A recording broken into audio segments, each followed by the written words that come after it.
Supposed to be a Frank Viola lookalike in the Mets dugout as the New York Mets are visiting the Houston Astros at the Houston Astrodome on Monday evening. Dwight Gooden, the starter for New York, under the microscope these days. He strikes out Luis Gonzalez to end the first inning of play, and it was 0-0 through 2 innings. Meanwhile, the Mets doing all sorts of things to their Viola doll.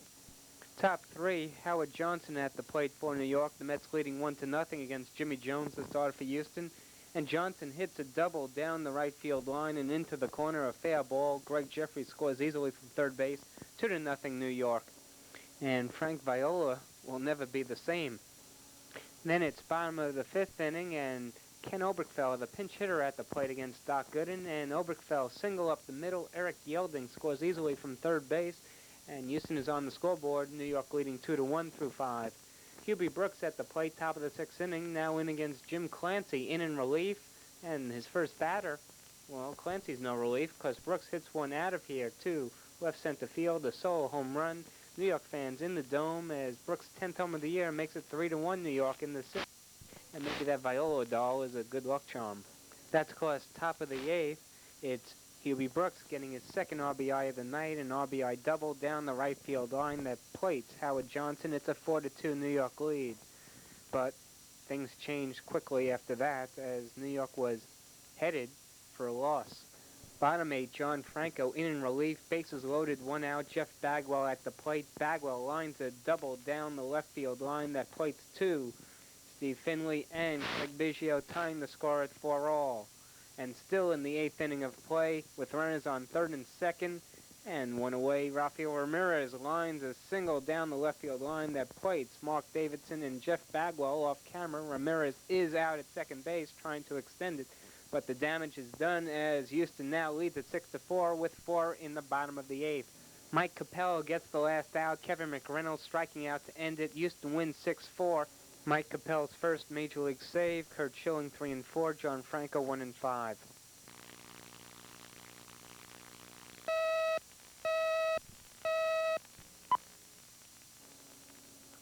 The Minnesota Twins looking for their 9th win in a row Monday evening at the Metrodome against the Cleveland Indians, but Mike Huff, the first bat of the ball game against Mark Guthrie, well, he won't let that happen, at least not at the beginning of the game, because this is a solo home run. The first batter hits a blast that makes it a 1-0 Indians lead, his first home of the year.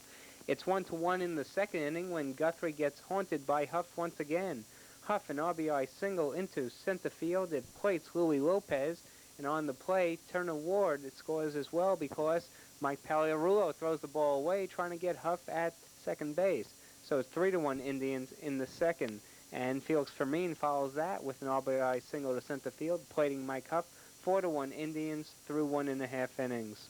Bottom three, 4-2 Indians, and Eric King, the starter for Cleveland, gives up a base hit to Brian Harper, a single to the left field, and Kent Herbeck scores. 4-3 Indians through 3. Bottom five, Mike Pagliarulo of the Twins at the plate against Eric King, and Pagliarulo clears the bases. It's a 3 RBI double off the baggy in right field. Kirby Puckett scores, Ken Herbeck scores, Brian Harper scores, and 6-4 Twins in the fifth. And then the Twins get their second and third sacrifice fly RBIs to make it 8-4 Twins in the sixth. And this guy was celebrating Operation Home too much. This is Chili Davis with a 7-4 Minnesota lead in the bottom of the sixth, hitting a sac fly to right field. Shane Mack scores, one of 3 sac flies in the ballgame for the Twins. They win it by a final of 8-5. And John McNamara sees the other team win their 9th in a row.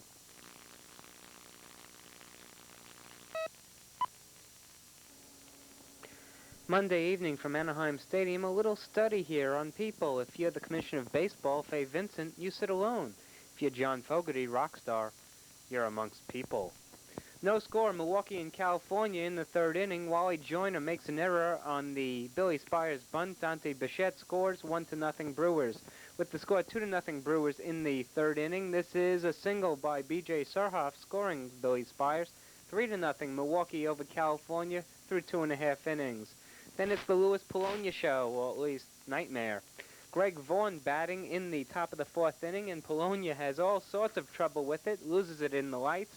It goes as a triple for Vaughn, and Greg Brock scores on this play clumsily, and it's 4-0 Brewers in the fourth. 5-0 Brewers bottom 4 when Jack Howell puts California on the scoreboard. This single to right field, plates Dave Winfield. It's now a 5-1 Milwaukee lead through 4. Top 5, Paul Molitor. 2, the right man, Louis Polonia, who again has trouble with the ball. Would have been a single, but now it's a triple for Molly, and Molly takes advantage of it.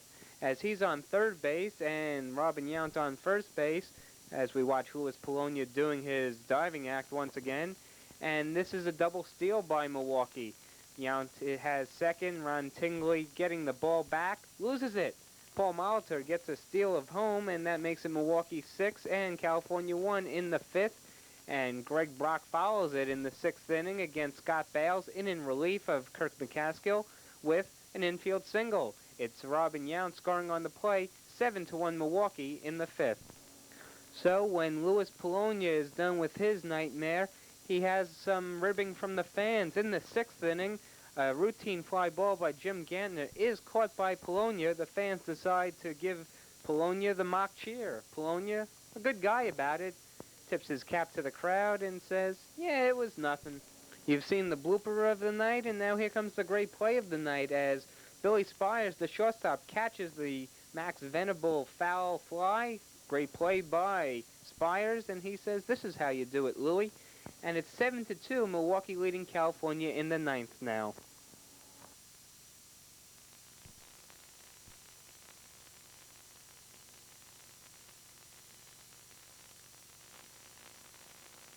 Bruce on the Oakland A's hosting the Detroit Tigers in Monday night action. We start in the top of the 3rd inning with Rob Deere leading off of second base. Tony Phillips hits a triple off the left field wall. Ricky Henderson can't get it. Rob Deere scores from second base, and the Tigers led 1-0. RBI number 29 for Tony Phillips. Then in the bottom of the 3rd inning, a weird play. Dave Henderson breaks his bat. The bat goes flying at Kevin Ritz, but Kevin Ritz still fields it and throws to second for the force. Dave Henderson was safe at first on that play. Then in the bottom of the 4th inning, Mark McGwire belts a 2-run home run to left center field, his 8th home run of the year. RBIs number 27 and 28 for McGwire, and the A's took a 2-1 lead. We'll take another look at this home run swing by Mark McGwire. And things in the Detroit dugout were not good. Sparky Anderson not happy about what's going on. Then in the 5th inning with the score tied 2-2, Willie Wilson came up with Ricky Henderson on third base. Wilson hits a single up the middle, scoring Henderson from third base, and Oakland led 3-2. But then in the top of the 6th inning, Alan Trammell, having a good West Coast trip, hits a solo home run to left field, his 4th home run of the year. RBI number 24 for Trammell, and the score was tied 3-3. And then in the bottom of the 6th inning, Oakland took the lead right back. Ricky Henderson hits a single to left field, scoring Ernest Riles from third base, and Oakland led 4-3. Detroit scored 3 runs in the top of the 7th inning and led 6-4, but in the bottom of the 7th inning, Ernest Riles tied the score with a 2-run home run to right field, his 3rd home run of the year. RBIs number 17 and 18, and that tied the score 6-6. Now we'll show you the go-ahead run here by Jose Canseco.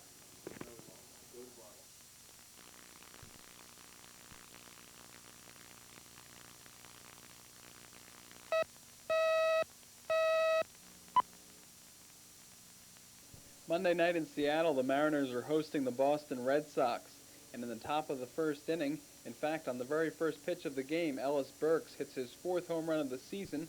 This comes off of Randy Johnson. The solo shot makes it 1-0 Boston. But Johnson quickly settled down and struck out the side. Here you see him to end the top of the 1st inning, striking out Tom Bernansky swinging. And it remained 1-0 until the top of the 5th inning. Here in the bottom of the 4th, you'll see Mike Gardner striking out Jay Buhner. Gardner went 6 2/3 innings, allowing 1 run on 6 hits. Now in the top of the 5th, Boston increases their lead as Carlos Quintana hits his 4th home run of the season. This is a 2-run shot to center field, and it gives him 20 RBIs for the year.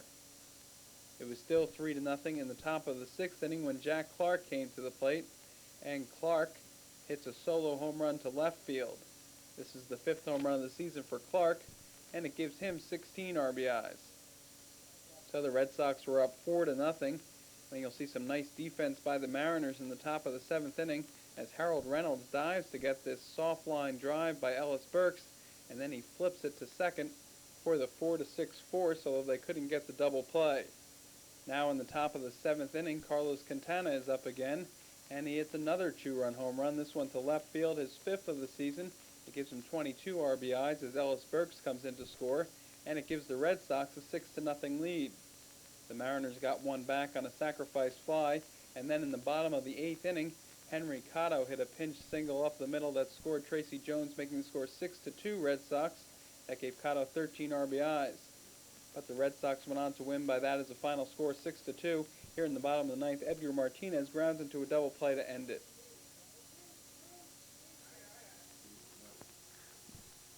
Moving now to the bottom of the 8th inning, score tied 6-6. Jose Canseco up with the bases loaded, and he clears the bases with a double down the right field line. It scores Lance Blankenship, Ricky Henderson, and Dave Henderson. RBIs number 32, 33, and 34 for Jose Canseco, and it gave Oakland a 9-6 lead. The A's now lead 12-6 in the 9th inning.